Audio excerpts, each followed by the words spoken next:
Hello YouTube, it's Michael here. I want to apologize. I've been meaning out to put this video out for about 3 weeks now.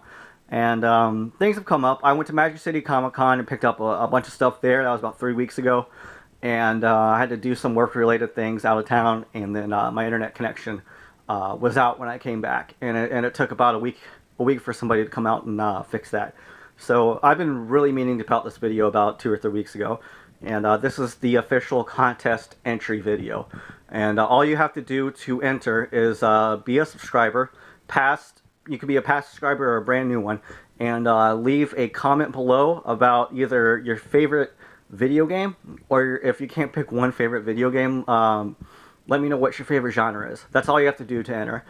This is open to anyone. My international subscribers are more than welcome to enter as well. And if one of my international subscribers win, I will make sure I get you something. So like a $50 gift card of your choice to a place near you. Or if you're comfortable with it, since it took so long, I am going to put this out there. If the first place or the first drawing winner will get either a $50 gift card of their choice, or I'll even send this Wild Arms Ultra Code F. And it's complete. And it's completely scratch-free. It's got the bonus DVD. It's about $75, so I thought that was a pretty good deal. I figured I'd put that in there for some. Like I said, I know a lot of collectors are out there that watch my videos, and I'm pretty sure this is a pretty good collector's item. So if you feel comfortable enough with giving me your mailing information, my mailing information will be on there as well. So I'll put myself out there, and I'll be more than happy to send you this game. But it's either the game or the gift card. But I wanted to put that out there since it took so long. And I just want to show some of these games that I got from Magic City Comic Con. I went to a couple of thrift stores down there, and Magic City Comic Con itself actually had a ton of game booths, which I thought was cool. So I'll just show off some. I'll show off the games that aren't on the 7th gen consoles like I normally do for my rare games. None of these games are actually particularly rare, but they were. I only paid between $1 and $2 for almost all these games. Okay, so the first game I'm showing is called Medal of Honor: European Assault, and not particularly rare. And it's a first-person shooter. Back before first-person shooters really took off and online multiplayer was a thing, but I don't know, Medal of Honor was a pretty good series. And I found Medal of Honor Vanguard as well. I paid $1 a piece for these, which I thought was pretty good. One of these has some scratches on it, and I put it in and it plays, but it's not the best looking disc in the world. I found this at the thrift store, and this was $2. It's called Sly 2 Band of Thieves. Again, it's not very rare, but if I can pick up any PS2 game for $1 or $2, minus some sports games, I'll almost pick them up. And this one is really good condition. Really happy to find it. I was really surprised the thrift store I went to had so many video games for sale. And again, this is another one I picked up from the same thrift store. It's a little, I forget what it was called, St. Vincent's maybe or something. But anyway, this is Midnight Club 3 Double Edition. I actually already own this. I think I actually own the Greatest Hits version. This is a Rockstar racing game. Actually, it's a pretty good racing game if you're into the Need for Speed Underground series and stuff. Very customizable. Again, not very rare or anything, but really cool to add to a collection. This one I found at the thrift store as well. It's called Scarface, The World Is Yours. Made by Sierra Games. Sierra, as a publisher, does some really strange stuff sometimes. But this is just a GTA Mafia clone. If you're interested, again, not very rare or anything, and I don't think it got particularly great reviews. I think it's more of an average game. So I found this game again at the thrift store. It's called Asia Under Fire 007. It's the Greatest Hits version. All these games were complete too, which I thought was really nice. So this I found at a booth in at Magic City Comic Con. There's a guy selling a bunch of games for all different generations and stuff. He had some decent stuff, and I paid $150 to get in. I went with my wife, her best friend, and her best friend's mother, and they all cosplayed. as Mortal Kombat characters. My wife dressed up as Katana.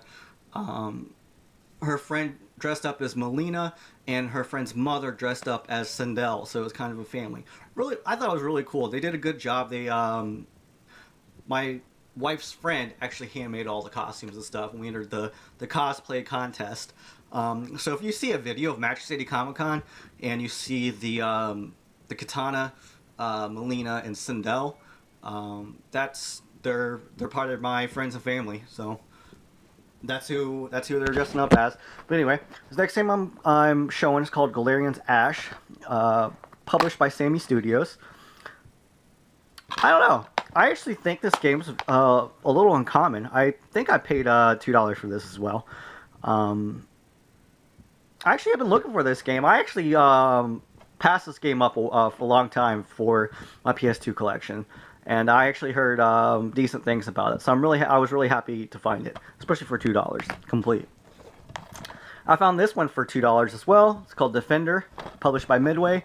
I think it's kind of a nod to the old Defender game, but I think it's kind of a remake. I know it's like a third-person space shooter, maybe like Star Wars Rogue Squadron type. I have not put it in, but it looks cool actually. And I thought for $2, I'd give it a shot. And I found it's weird. I found this one at the thrift store first, then I found this one at Magic City Comic Con. I found the first one, Greatest Hits, for $2, and I bought this one for $1. And I almost didn't buy the second one, but I was like, man, I really can't turn this down for $1, since both of them were complete and really good condition. And to be honest with you, I'd rather have the black label than the Greatest Hits. So I might try to get rid of the Greatest Hits sometime. But it's got a bunch of old school Namco games. It's got a bunch of different iterations of Pac-Man, like Pac-Man, Miss Pac-Man, a couple of versions of Pole Position, a couple of versions of Dig Dug, and I think one version of Galaga. I think it's got another game on here, Galaxia, something like that. But kind of a neat compilation if you're into old school Namco games. So I didn't think it was a terrible deal. And I don't know, for the price, I definitely pick up almost like any PS2 game for that price. So, all right, and this next game, these are that's all the PS2 games that I picked up. These next 3 games are all Xbox games. I found Deus Ex: Invisible War. I found this one for $1. This one didn't have a manual in it. According to the box, it got pretty good ratings. I don't know if this was the same Deus Ex as there was for PS2. I don't think it was. I think it was a different game, actually. But this one is not complete. It's just case and disc. And for $1, I thought, why not? I also found this one for $1. It's called Enclave. It is published by... Let's see what that says. Conspiracy Entertainment. I've never heard of those. And it's a mature-rated bargain bin RPG, it looks like. I have not put this in either. And played it. But I think this one's uncommon. I don't think it's sold particularly well. Just probably because it wasn't a very good game. And it was mature-rated, so mature-rated games tend to sell less than games that are marketed towards everybody. It definitely sold less copies than this game, and that's Spider-Man 2. This one was a little more pricey. As you can see, it was $1.50. And I thought, why not? It was in good shape and complete, and I actually really enjoyed the 6th generation Spider-Man games. Minus, I think there was one that was kind of crappy, but Spider-Man 1, 2, and 3 I thought were pretty good. So, I actually found a couple of GameCube games as well. I found this Resident Evil. It says $5 on there. He actually priced it at $2.50 because it was 50% off. And it didn't have the manual. And the discs are in immaculate shape. They're scratch-free. But I'll tell you what, if it were disc only, I still would have paid $5 for it. I only paid $2.50 for it. I paid $2.50 for any like double disc of Resident Evil that I can find for GameCube. So I thought that was a really good find. And I found this one. This one was $1. It's the Incredible Hulk. Again, no manual. But I don't know. Since Marvel properties are gaining steam and popularity a little bit more, even more than they were back in like 5th, 6th, 7th generation. You know, since with all these superhero movies now coming out, they're becoming a lot more popular. So there might be a collectible market for this down the road. I don't think it's a very good game, but again, I'd almost pick up any 6th generation game for $1, minus some sports games. And I found some cool handheld stuff too. I found these two at a different booth at Magic City Comic Con, and first game I'm showing is called Conception 2. It's an Atlas published RPG, Children of the Seven Stars. My wife actually wanted this game, and her best friend they're going to make cosplay of some of these characters or something and go to another con. I don't know if I'm going to go to that one or not, but really, I'm not sure what the first conception was. When they were telling me about it, it's kind of sounded like the old Deception games, but it's not. It's not. That's what I thought they were talking about, because I thought each, I think there's 4 of them now, and they each have like a different subtitle, like Deception, Conception, stuff like that. But it wasn't. That's completely different series. And I found. Oh, I paid $15 for that, and I paid $5 for this Resistance Burning Skies. If you know anything about Resistance games, the first-person shooters, only for the PlayStation platforms. But to be honest with you, I would pay $5 for any PlayStation Vita game. Pretty much any PlayStation Vita game I'll put $5 into if I can find it, like at garage sales or flea markets or whatnot. So, and I found this. This was $1. It's a really cheap game. I know it's really cheap. It's called Steel Diver. It's only $2 used at GameStop, but I'll buy almost any 3DS game, with the case at least, for $1. I heard it's actually kind of fun, so that's why I picked that up. And both of these were $1 as well. These were just loose card-only games. And the first one's called Golden Sun. It's not focusing. It's called Golden Sun Dark Dawn. It's a original DS game. I really enjoyed the Golden Sun games for Game Boy Advance and stuff, so I was really happy to pick that up for $1. And this one's Tactics Ogre. What's the... I can't read the small lettering on that right now. But it's the same version of Tactics Ogre for PS1, I think, with some extra content in it. So this is a superior version. Again, this was $1. Really good deal for $1, I think. And I also found this. And this is an HD component cable set for PSP versions 2000 and 3000. And it displays it in 480, 480p. And you hook it up to your TV with the component cables, and you can play your PSP games on your TV.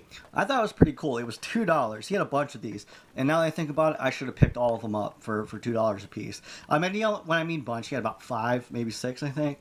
So, and he was pretty much sold out the next day, so it must have been a good price for that. I was really happy to find that. I like neat accessories like this, especially now that they're all getting a lot harder to find. So... And this I found at the flea market. It's not game related, but I thought it was kind of cool to show. It was 50 cents for this. And it's the uncut box set number 2 for the Naruto series. It's got like 15 episodes on it. It's pretty cool.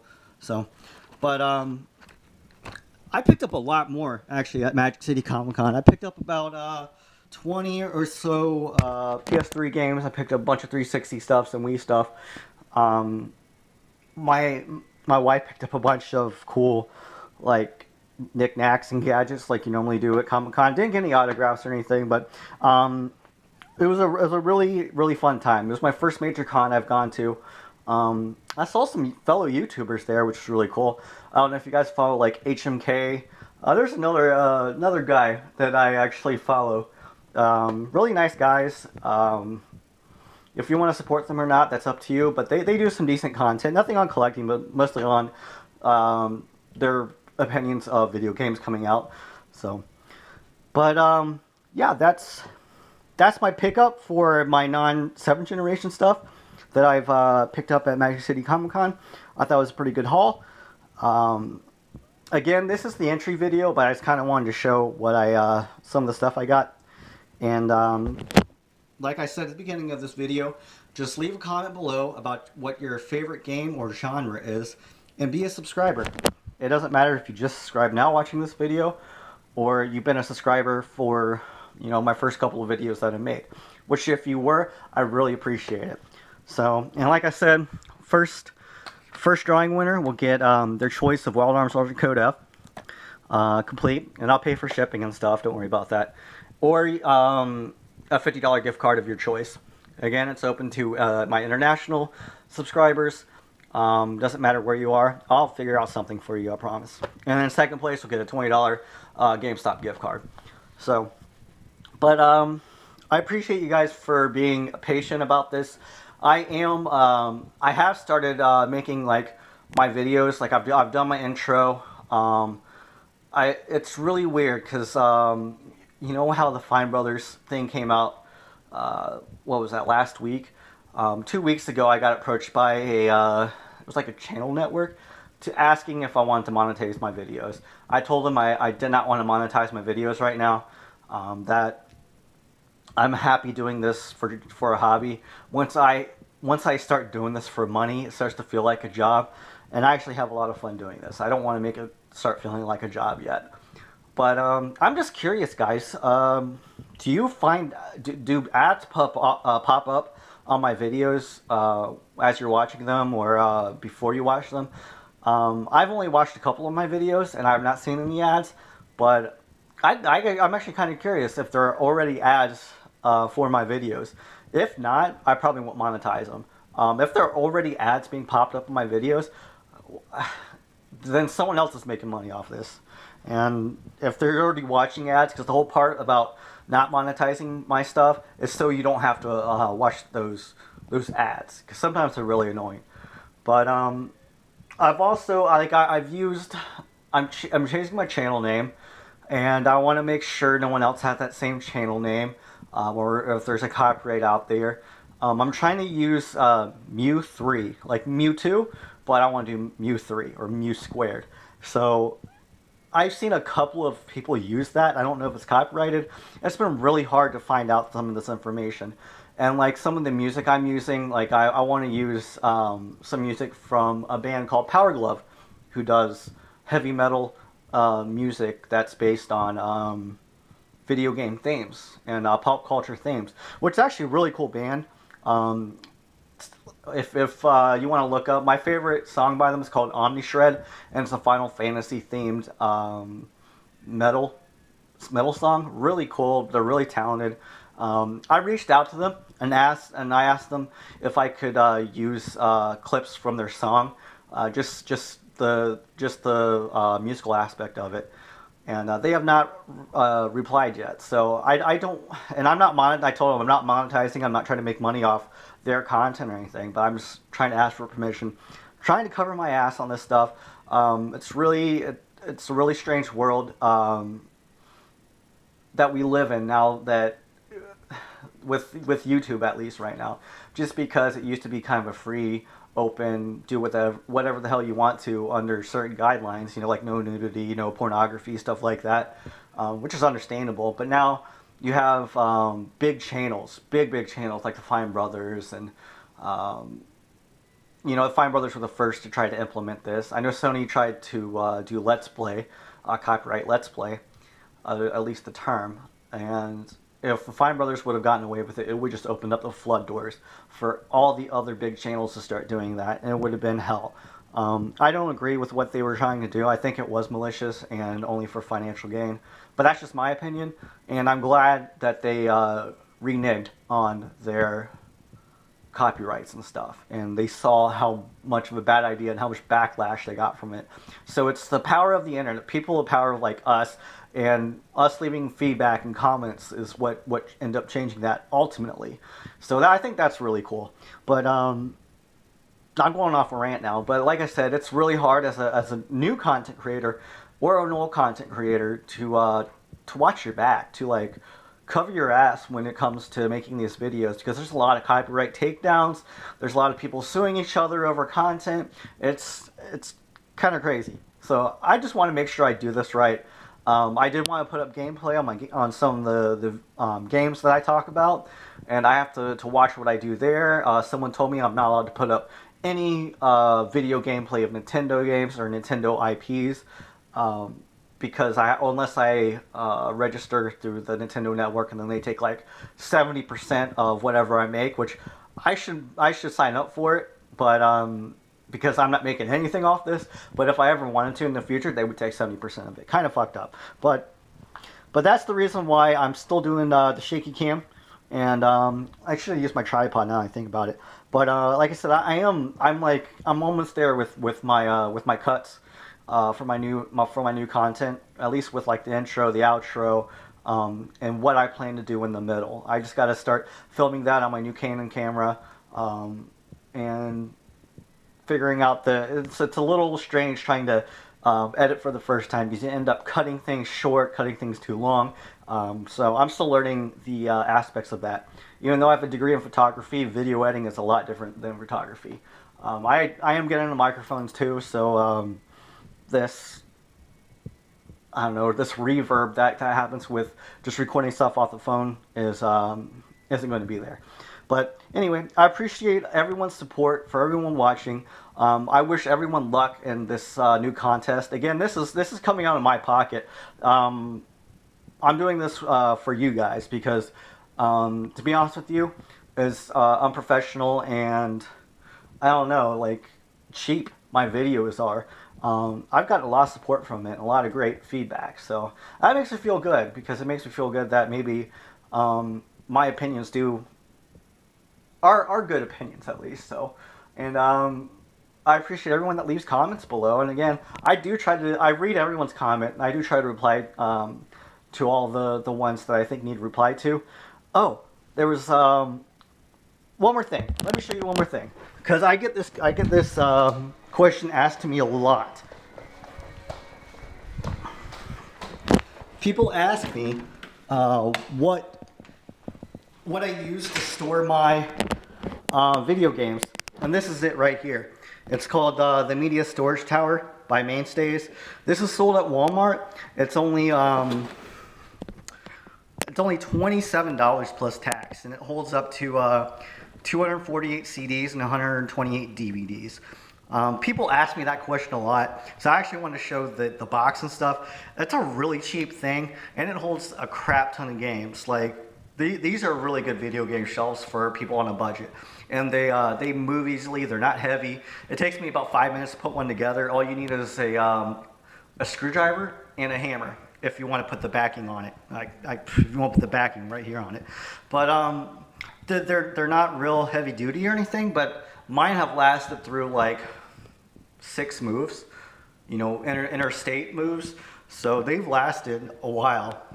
I'm going to say the first couple that I bought probably won't last another move, but really good deal. I think it's really good for collectors to be able to display their games, and this was the best solution I found. So, but I do want to show that real quick because I forgot. There's a couple of people that asked me about it, and I used to reply to everyone that asked me what I used, but now there's so many people asking. I figured I'll just show it on a video what I use. So thanks for watching, guys. Thanks for being patient, and good luck to the winners out there. So see me next time, and I'm gonna leave the video up for a week. After a week, no more entries. So a week from today, I'll be doing. Well, give me a couple of days after a week from today, and I'll be doing the announcement of the winners. So thanks again, and join me next time, guys. I'll see you later.